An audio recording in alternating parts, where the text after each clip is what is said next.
말씀 오늘 주보에 나와 있는 대로 룻기라는 성경입니다. 구약 성경 룻기 1장 1절 말씀부터 5절 말씀까지, 그리고 15절부터 18절의 말씀입니다.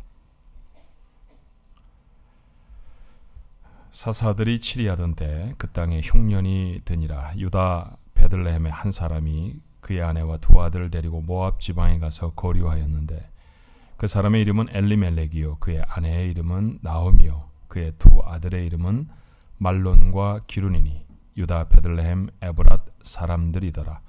그들이 모압 지방에 들어가서 거기 살더니 나오미의 남편 엘리멜렉이 죽고 나오미와 그의 두 아들이 남았으며, 그들은 모압 여자 중에서 그들의 아내를 맞이하였는데 하나의 이름은 오르바요 하나의 이름은 룻이더라. 그들이 거기에 거주한 지 10년쯤에 말론과 기륜 두 사람이 다 죽고 그 여인은 두 아들과 남편의 뒤에 남았더라.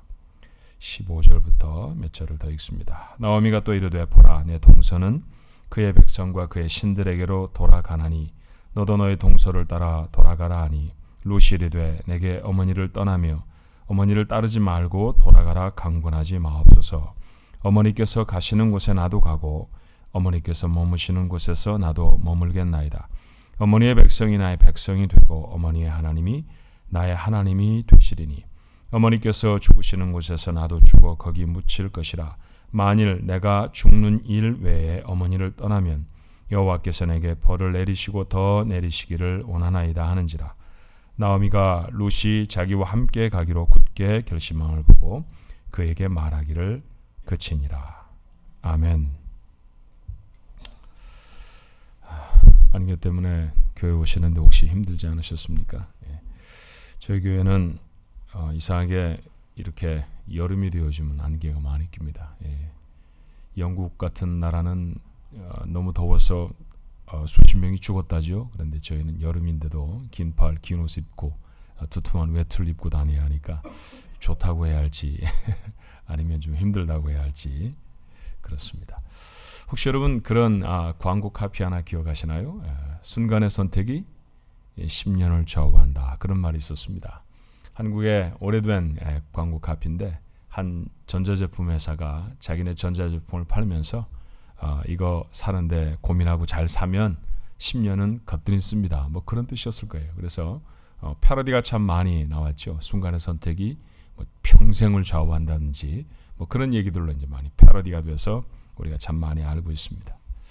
그래요. 살다 보면 우리들은 참 많은 선택의 기로에 서게 됩니다. 이걸 해야 되나 저걸 해야 되나, 이걸 먹어야 되나 저걸 먹어야 하나, 이 옷을 입어야 할까 저 옷을 입어야 할까, 이 넥타이를 맬까 저 넥타이를 맬까, 그렇죠? 많은 고민들을 하게 됩니다. 여기서 살아야 하나, 아니면 다른 곳에서 살아야 하나, 저 사람과 결혼을 해야 되나 아니면 다른 사람과 해야 되나, 젊은이들이 가지고 있는 고민 중에 하나이죠. 자, 오늘 혹시 아침에 교회 갈까 말까 이렇게 생각하지는 않으셨습니까? 안개도 낀다는데. 근데 여러분 교회 나오셨죠? 탁월한 선택을 하셨습니다. 순간의 선택이 여러분의 평생을 좌우할 것입니다. 옆에 분들하고 같이 한번 그렇게 인사하면 좋겠습니다. 탁월한 선택을 하셨습니다. 근데 말이죠. 잠깐만요. 아직 하지 마시고요. 근데 이 인사를 하면요, 그러면요 이렇게 교만하게 또 받으면 안 되잖아요. 뭘요? 당연한 선택이었습니다. 이렇게 인사를 받으셔야 합니다. 자, 그 한 세트로 한번 인사해 볼까요? 자, 한번 해보십시다. 탁월한 선택을 하셨습니다. 뭘요? 당연한 선택을 했습니다. 이 본문의 말씀에 보면 몇 가지 선택이 소개되어 있습니다. 잘한 선택, 결정도 있었고요. 잘못된 결정도 있었습니다. 잘된 것도 잘못된 것도 우리에게는 참 소중한 교훈이 되는 말씀입니다. 자, 차례차례 한번 살펴볼까요? 첫 번째, 오늘 본문 처음 등장하는 사람 엘리멜렉과 나오미라는 사람의 선택입니다. 엘리멜렉이라는 사람이 누굴까요? 오늘 성경은 유다 베들레헴 에브랏 사람이라고 했습니다. 성경을 찾아보니까 에브랏이라는 사람은 갈렙의 아내였습니다. 여러분 갈렙이 누군지 아시죠? 이스라엘 백성이 정복 전쟁을 할 때, 자, 지금 살고 있는 베들레헴 지역에는 덩치가 큰 사람들이 살고 있었습니다. 도무지 그 땅은 우리가 얻을 수가 없다, 빼앗을 수가 없다 했을 때 85살이나 되어진 갈렙이 나서서 말합니다. 여호와께서 우리와 함께 하셨습니다. 아니, 나와 함께 하셨습니다. 오히려 내게 힘을 주시면 내가 저 산지에 올라가서 아낙 자손들을 다 내쫓고 이 땅을, 이 헤브론을 하나님 앞에 드릴 것입니다. 그리고 우리가 그 땅에 거주하게 해주십시오. 믿음이었습니다.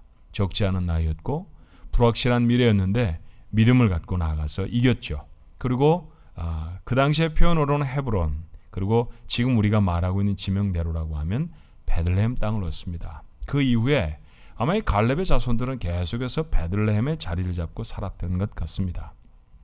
그럼 오늘 본문이 말하고 있는 유다 베들레헴 에브라 사람이라는 것은 뭐냐 하면 엘리멜렉이라는 사람이 바로 그 갈렙의 믿음의 사람이었던 갈렙의 후손이었다라는 것이죠. 그런데 그가 살던 베들레헴에 흉년이 들었습니다. 흉년이 들었다는 건 먹고 살기가 힘들어졌다, 그런 뜻이죠. 그래서 그들은 모압으로 이주하기를 결정합니다. 이것이 그들의 오늘 성경 본문에 나타나는 첫 번째 결정이죠. 유다를 떠나자라는 결정이었습니다. 그런데 여러분, 그들이 가서 살기로 한 모압 땅이라는 곳은 어떤 곳일까요?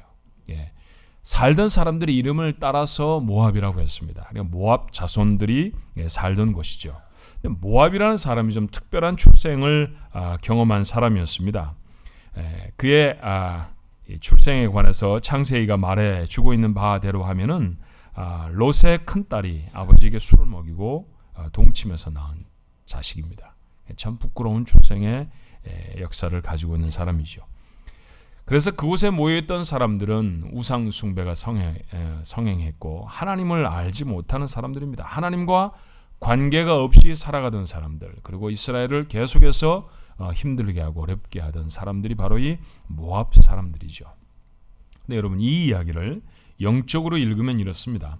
유다 베들레헴은 하나님이 계시는 곳이고 하나님의 땅이라고 한다고 하면 모압은 세상의 방식으로 사는 곳, 하나님이 계시지 않는 곳입니다. 그런데 엘리멜렉과 나오미는 하나님의 땅을 떠나 세상으로 갑니다. 기근 때문이었다고 했습니다. 그런데 여러분, 단지 먹고 사는 일에 문제였을까요? 당시는 사사들이 다스리던 시대였다고 했죠. 여호수아 이후로 사울이 이스라엘의 첫 번째 왕으로 세워질 때까지의 350여 년 동안의 기간을 사사시대, 그렇게 말을 합니다. 근데 그 시대를 지배하던 가치관을 성경은 이렇게 소개하죠. 사사기 맨 마지막 21장 25절의 말씀입니다. 그때 이스라엘에 왕이 없으므로 사람이 각기 자기의 소견에 옳은 대로 행하였더라. 내용을 여러 가지로 설명드릴 수 있습니다만 간추려서 말하면 자기 마음대로 살았다는 것이죠. 자기 마음에 좋은 대로 살았습니다. 그래서 그때는 영적으로 혼란스러운 암흑기라고 진단을 합니다. 오늘 본문의 엘리멜렉도 그렇습니다. 조금도 고민하지 않고 아무렇지도 않게 기근이 닥쳐오니까 하나님을 떠나 세상으로 갑니다. 먹고 사는 문제뿐만이 아니라 영적인 기근을 당한 사람의 모습에 다름이 아닙니다. 잘못된 선택이었습니다. 그런데 이렇게 한 번 잘못된 선택은 또 다른 잘못된 선택을 낳게 되어지죠. 두 번째 선택은 모압에 정착하기로 결정한 것이었습니다. 엘리멜렉과 나오미에게는 두 아들이 있었어요. 좀 발음하기가 어려운데 말론이라는 사람과 기럧이라는 사람이었습니다. 그런데 그 아들들의 배우자를 그들이 가서 살고 있었던 모압 땅의 여인으로 맞이합니다. 이게 뭘 의미하는 것일까요? 그 땅에 잠시 사는 것이 아니라 아예 눌러 살겠다라는 것이었습니다. 그들이 내렸던 두 번째 결정이었죠. 그런데 여러분, 이런 선택의 결과가 어떤 것이었을까요? 엘리멜렉은 죽었습니다. 그리고 두 아들도 차례차례로 죽습니다. 여전히 미망인들이 젊었다라는 것을 염두에 두면 이 죽음은 평범하고 받아들일 만한 죽음일 수 없습니다. 그렇다고 나중에 나오미의 삶을 보니까 돈이 좀 있지도 않았습니다. 재산을 모으지도 못했습니다. 외국 땅에 이주를 했는데 10년 만에 남자들은 다 죽고 그리고 모아둔 재산도 없었다고 하면 이런 집 망한 집입니다. 그렇죠? 우리는 그들이 더 잘 살아보려고 유다 베들레헴을 떠났고 모압에 정착했었다라는 사실을 생각해 보았습니다. 그런데 그 길은 사는 길이 아니었습니다. 죽는 길이었습니다. 더 얻으려고 선택한 길인데 다 잃어버렸습니다. 중요한 교훈 하나 확인해야 하지요. 눈앞에 어려움을 피하려고 주를 멀리하지 마십시오. 그 길은 어려움을 피하는 길이 결코 되어지지 않습니다. 현실적인 이익을 바라려고 영적인 일에 등지지 마십시오. 참 많은 경우에 오늘 나오미의 삶뿐만이 아니라 목회를 하면서 만나는 수많은 사람들의 삶을 돌아보아도 결국은 빈손으로 될 결정에 불과하기 때문입니다. 그런데 정말로 다행스러운 것은 엘리멜렉의 아내 나오미의 이야기가 여기서 끝나지 않는다는 것이죠. 세 번째 결정이 있습니다. 나오미가 결정을 내립니다. 유다 땅으로 돌아갈 것을 결정합니다. 룻기 1장 7절의 말씀이죠. 있던 곳에서 나오고, 있던 곳이라는 곳은 모압 땅일 것입니다. 그곳에서 나왔습니다. 두 며느리도 그와 함께하여 유다 땅으로 돌아오려고 길을 갑니다. 그렇죠. 유다 땅으로 돌아갈 것을 결정합니다. 그녀는 결국 유다 베들레헴 하나님의 땅으로 돌아옵니다. 창피했을까요? 아마 그랬을 것입니다. 그가 떠날 때 10년 전에 박수를 쳐주면서 사람들이 야 가서 부자 돼갖고 와라, 잘 살아야 한다 이러며 떠났잖아요. 그런데 돌아갈 때 남편도 아들도 다 죽고 그 다음에 빈털터리로 과부가 되어진 며느리들 데리고 유다 땅 고향으로 돌아가야 합니다. 사람들 뭐라고 그럴까요? 어쩌면 좀 갈등이 있었던 사람들은 꼴 좋다, 잘 됐다 이렇게 말하는 사람도 있었을 것이고, 또 어떤 사람들은 혀를 쭈쭈쭈쭈 차면서 참 안 됐어 그렇게 말해줄 것입니다. 그런 대접이, 그런 사람들과의 만남이 참 기쁘고 즐거울 수는 없죠. 그러니 부끄러웠을 것입니다. 오랫동안 정을 붙이고 살던 모압 땅에 미련은 없을까요? 그곳에서 사귀었던 사람들, 혹시 그곳에서 일구고 있었던 일들, 그런 일들이 그들의 발을 붙잡을 수도 있었을 것입니다. 그런데 결단합니다. 나오미는 후회하고 눈물만 흘리고 있지는 않았습니다. 하나님께로 돌아가기로 결정합니다. 성경은 우리에게 이렇게 권면하죠. 이사야 55장 6절로 7절의 말씀입니다. 너희는 여호와를 만날 만할 때에 찾으라. 가까이 계실 때에 그를 부르라. 악인은 그 길을, 불의한 자는 그의 생각을 버리고 여호와께로 돌아오라. 그리하면 그가 긍휼히 여기시리라. 우리 하나님께로 돌아오라. 그가 너그럽게 용서하시리라. 늦었다고 생각하지 않아야 합니다. 잘못을 깨달은 곳, 바로 그곳이 돌아서야 할 곳이고요. 잘못을 깨달은 때, 바로 그때가 돌아서야 할 때입니다. 그런데 나오미는 돌아오기 전에 한 가지 문제를 해결해야 했습니다. 그것은 두 며느리의 문제입니다. 그녀들은 아직 젊었고 그 땅 모압의 여인들이었습니다. 그들의 집으로 보내주는 것이 그들에게 좋은 일이라고 생각한 것 같습니다. 그렇지 않아요? 친정집에 가서 사는 것이 다 잃어버린 시어머니를 따라가는 것보다 훨씬 낫죠. 유다 땅에 들어와 배타적인 그 사람들 속에 섞여 사는 것보다 모압에 사는 것이 훨씬 나았을 것입니다. 그래서 돌아가 재혼을 하라고 강권을 합니다. 그런데 며느리들이 그 소리가 떨어지자마자 예, 우리가 친정으로 돌아갈게요 그러지 않았습니다. 시어머니를 붙들고 아닙니다, 떠나지 않겠습니다, 시어머니와 함께 하겠습니다, 눈물로 그와 함께 한다고 말합니다. 자, 그렇게 친정으로 단박에 돌아가지 않는 것을 보면 나오미 참 괜찮은 시어머니인 것 같습니다. 그렇죠? 아들을 두고 계신 우리 집사님들, 권사님들, 나오미 같은 시어머니가 되셔야 합니다. 그렇죠? 그래도 여러 번 강권합니다. 안 가겠다고 하는 며느리들, 그래도 가야 한다. 그래도 넌 여기 남는 게 너희들의 행복을 위해 좋다. 여러 번 강권했어요. 그랬더니 아마도 맏며느리였을 것 같습니다만 그 오르바라고 하는 여자가 자기 집으로 돌아갑니다. 그런데 막내 며느리는 달랐어요. 끝까지 돌아가지 않습니다. 자, 우리가 생각할 마지막 선택, 네 번째, 룻의 선택입니다. 오늘 읽은 두 번째 본문은 그녀의 선택을, 그녀의 결단을 이렇게 기록해요. 룻기 1장 16절이죠. 룻이 이르되 내게 어머니를 떠나며 어머니를 따르지 말고 돌아가라 강권하지 마옵소서. 어머니께서 가시는 곳에 나도 가고 어머니께서 머무시는 곳에서 나도 머물겠나이다.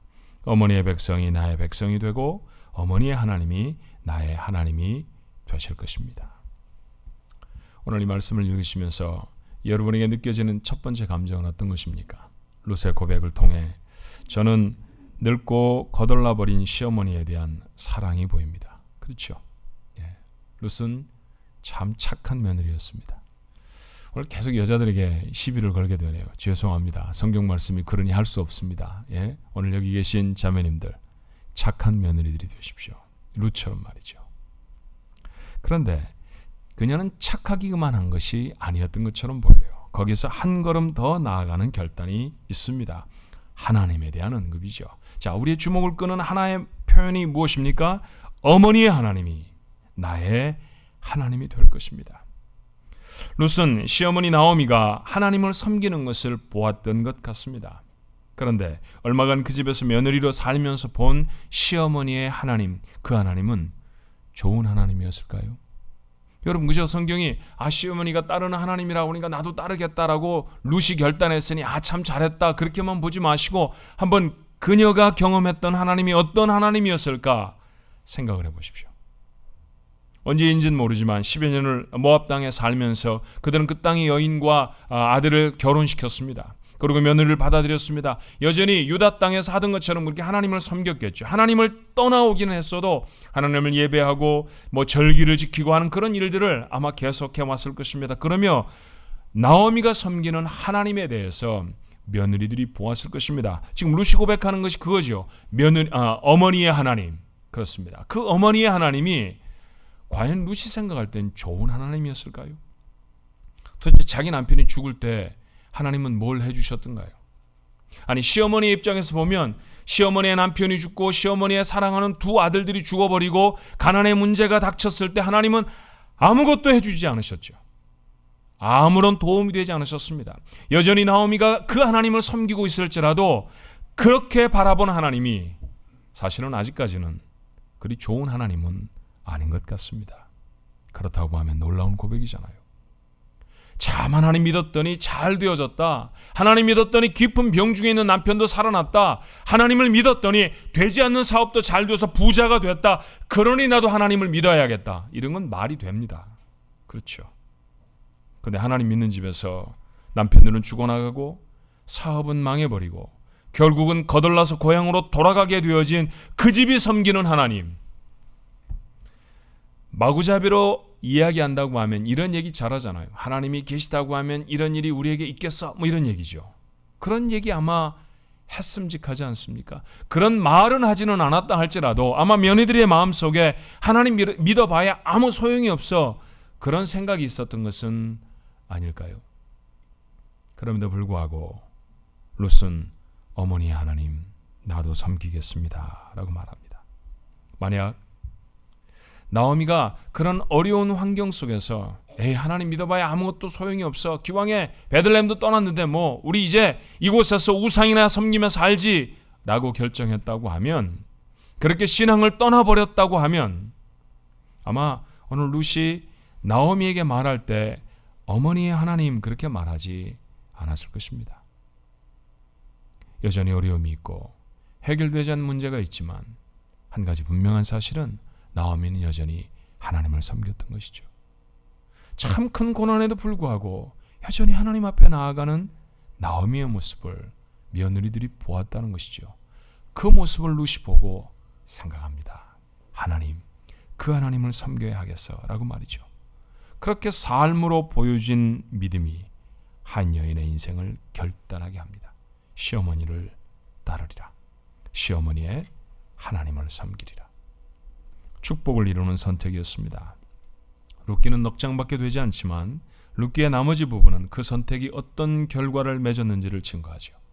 룻은 베들레헴으로 돌아와서 유력자 보아스의 아내가 됩니다. 보아스의 아내가 될 것으로 예정이 돼서 그것이 온 것 아닙니다. 이삭이나 주어서 거렁뱅이처럼 살았다라는 표현입니다. 그렇게 겨우 시어머니를 공양하며 살았던 시절도 있었습니다. 아무런 희망이 없어 보이는 상황이었지만, 그런데 하나님은 룻을 그 지역에서 가장 유력한 보아스의 아내가 되게 했어요. 그리고 부부가 된 그들이 아들을 낳았습니다. 그리고 그렇게 낳은 아들의 이름을 성경은 오벳이라고 밝혔습니다. 이 사람 누굴까요? 누군가 한번 들여다볼까요? 룻기 마지막 장 4장 17절의 말씀입니다. 그의 이웃 여인들이 그에게 이름을 지어주되 나오미에게 아들이 태어났다 하여, 손자도 당시에는 아들이라고 표현하는 그런 관습이 있었습니다. 그러니 그렇게 표현한 것이죠. 그의 이름을 오벳이라 하였는데 그는 다윗의 아버지인 이새의 아버지였더라. 나오미의 며느리 룻과 보아스가 낳았던 아들 오벳이라는 사람은 누구입니까? 다름 아닌 다윗 왕의 할아버지였습니다. 하나님은 거덜나버린 집안의 며느리 룻을 통해서 이스라엘의 왕가를 이루어냅니다. 놀라운 반전 아닙니까? 그런데 신약 성경은 더 놀라운 증언을 해요. 자, 신약 성경 마태복음으로 돌아가 보면 마태복음 1장 5절의 말씀이 이렇습니다. 살몬은 라합에게서 보아스를 낳고 보아스는 룻에게서 오벳을 낳고 오벳은 이새를 낳고, 조금 전에 있었던 역사적인 사건을 신약 성경의 기자가 다시 한번 반추하고 있죠. 그런데 이 족보의 마지막은 이렇게 되어 있습니다. 마태복음 1장 16절이죠. 야곱은 마리아의 남편 요셉을 낳았으니 마리아에게서 그리스도라 칭하는 예수가 나시니라. 놀라운 사건입니다. 그녀는 왕가의 조상이 된 것이 아니라 주님의 조상이었습니다. 예수 그리스도의 족보를 이루는 여인이 됩니다. 룻의 선택은 축복의 길이었습니다. 회복의 길이었죠. 불확실한 미래를 하나님께 의지해 하나님께로 다가왔더니 인생이 달라졌습니다. 가난이 회복되어지고 신분은 높여지고 하나님께 거룩하게 쓰임도 받습니다. 두 번째로 확인해야 될 진리가 있죠. 아무리 어려워 보여도, 확실해 보이지 않아도 주께로 가까이 가십시오. 그곳에 회복이 있고 그곳에 축복이 있는 줄로 믿습니다. 한 가지 사실 좀 더 생각해 봤으면 좋겠어요. 나오미는 이런 결과를 알았을까요? 룻이 나를 따라오면 하나님은 룻에게 축복하셔서 룻의 앞날이 잘 될 거야, 그런 생각했을까요? 아마 그러지 못했던 것 같아요. 룻기를 읽어보면 여전히 나오미, 여전히 룻 절망 속에 삽니다. 하루하루를 근근히 살아가던 사람이었습니다. 그래서 사실은 그런 미래를 훤히 내다보고 있었던 나오미가 며느리 룻에게 돌아가라고 말합니다. 너 모압 땅에 남는 게, 너 친정에 가서 사는 게 훨 낫다. 나 따라오면 고생한다. 이스라엘 사람들, 이방인들 엄청 구박하는 사람들이다. 거기서 못 산다. 나 돈도 없다. 가면 나 봉양하려고 너 거렁뱅이 생활해야 할 거다. 그러니 그런 삶 살지 말고 친정으로 돌아가서 좋은 남편 만나서 다시 한번 살아봐라. 이 얼마나 애끓는 시어머니의 말이에요. 그렇죠? 나오미가 자신의 삶에 닥쳐올 운명을 부정적으로 보았기 때문입니다. 그와 함께하면 더 어려워질 것이라고 알았기 때문에 룻을 떼어내는 나오미의 모습을 룻기를 통해서 우리는 잘 압니다. 하나님을 따르라는 소리는 하지도 못했습니다. 그런데 여러분, 그저 함께 살면서 하나님 믿는 믿음이 무엇인지 조금 보여주었습니다. 이것도 전도라고 한다고 하면 소극적인 전도입니다. 마지못한 행동이었습니다. 마지못해서 동행한 일이었죠. 그런데 여러분, 그 작은 전도가, 그 작은 보여줌이, 그 마지못한 동행이 얼마나 놀라운 결과를 이루어냅니까? 엄청난 삶의 반전이 나오미에게도 룻에게도 있었습니다. 오늘 여기서 우리가 한 가지 마음에 담았으면 좋겠어요. 아주 작은 소리라도, 참 별것이 아닌 몸짓이라도 그것이 복음을 증거하는 것이라고 하면 이런 놀라운 결과를 이루어내는 줄로 믿습니다. 이것이 룻기에 기록되어진 지금부터 몇천 년 전의 사건으로만 읽혀질 수 없는 까닭은, 이 사건은 오늘도 현재의 진행형으로 우리의 삶 속에 계속되고 있습니다. 비디오 한 편 볼까요?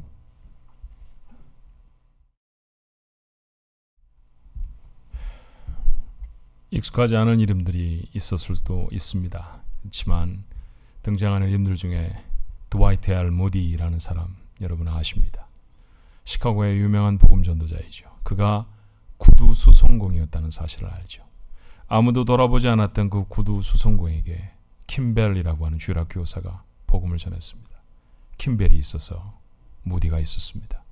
무디가 있어서 빌리 선데이가 주께로 돌아올 수 있었고, 빌리 선데이의 3주간의 집회 동안 단 한 명의 회심자, 12살짜리 소년 빌리 그레함이 21세기가 나왔던, 20세기가 나왔던 가장 위대한 복음 전도자가 됩니다. 한 사람의 헌신이 얼마나 놀라운 결과를 이루어내는지를 오늘 역사는 우리에게 증거하죠. 이런 인생을 살아가는 삶이 정말 멋진 인생을 살아간다라고 말할 수 있을 것입니다. 사랑하는 주안가족 여러분, 여러분의 삶에도 이런 일이 일어났으면 참 좋겠습니다. 기억해 주십시오. 하나님을 가까이 하는 선택, 그게 늘 최선입니다. 최고로 좋은 것입니다. 눈앞의 현실적인 이익을 쫓아서 하나님께 등을 보이지 마십시오. 그것은 살 길이 아니라 잃어버리는 길이고 죽는 길입니다. 그러니 아무리 어려워도 하나님을 바라보셔야 합니다. 하나님께 가까이 가는 것이, 하나님과 나 사이의 디스턴스를 줄이는 것이 우리의 삶의 가장 탁월한 선택이라는 사실을 잊지 않아야 합니다. 그리고 그렇게 하나님께로 가까이 가는 길 혼자만 가지 않도록 하십시다. 누군가를 동행할 수 있으면 얼마나 좋을까요? 나오미는 룻을 동행했습니다. 마지못한 동행이었지만 이스라엘 왕가를 이루었죠. 주님의 족보를 이룹니다. 여러분, 마지못해 거리에 나가서 전도했을지 모릅니다. 그런데 킴벨이 무디를 전도했더니 무디를 통해서 하나님의 놀라운 일들이 일어납니다. 여러분의 삶을 통해서 하나님은 또 무슨 일을 이루어내실까요? 8월 10일 날 우리가 VIP 디너라는 걸 갔습니다. 그래서 이 프로그램 잘하고 싶어서 여러분에게 드리는 말씀은 아닙니다. 늘 목사로 갖는 반성 중에 하나가, 우리끼리 예수 믿는 거는 그런 대로 열심히 하는데 누군가를 그 소중한 길에 동참시키는 것에는 우리가 열심히 없는 것 같아요. 그저 우리만 있어도 충분하니까, 우리만 모여도 다 되니까. 근데 그렇지 않은 것 같습니다. 누군가가 여러분의 부름을 기다리고 있을지 모르죠. 누군가의 손을 붙잡아 주도록 그들이 손을 벌리고 있을지 모릅니다. 함께 동행하는 그 자리에 하나님이 허락하시는 어마어마한 일이 있을지 몰라요. 그래서 오늘 설교의 제목을 저는 그렇게 잡았습니다. 작은 선택, 큰 결과. 우리가 했던 것은 아주 작은 선택일 수 있지만 하나님은 그 선택에 기름 부으셔서 엄청난 결과를 이루어내실 수 있을 것입니다. 그 결과를 경험하는 축복이 여러분 모두에게 있었으면 참 좋겠습니다. 기도하십시다. 수많은 선택의 기로에 저희들이 서서 삽니다. 그런데 정말로 중요한 선택은 늘 주께로 향하는 것임을 오늘 다시 한번 주의 말씀을 통해 일깨우셨사오니, 하나님, 혹 저희들이 두려움 때문에, 눈에 보이는 이익 때문에 하나님과의 거리가 멀어지진 않았습니까? 기도의 횟수가 줄어버리고 예배하는 것들에 열심히 식어져 버리고 하나님을 향한 열정이 잦아들었다고 하면 이거는 옳은 선택이 아닙니다. 그렇게 잘 될 것 같은데, 그렇게 하면 성공적으로 살 것 같은데 성경은 아니라고 말합니다.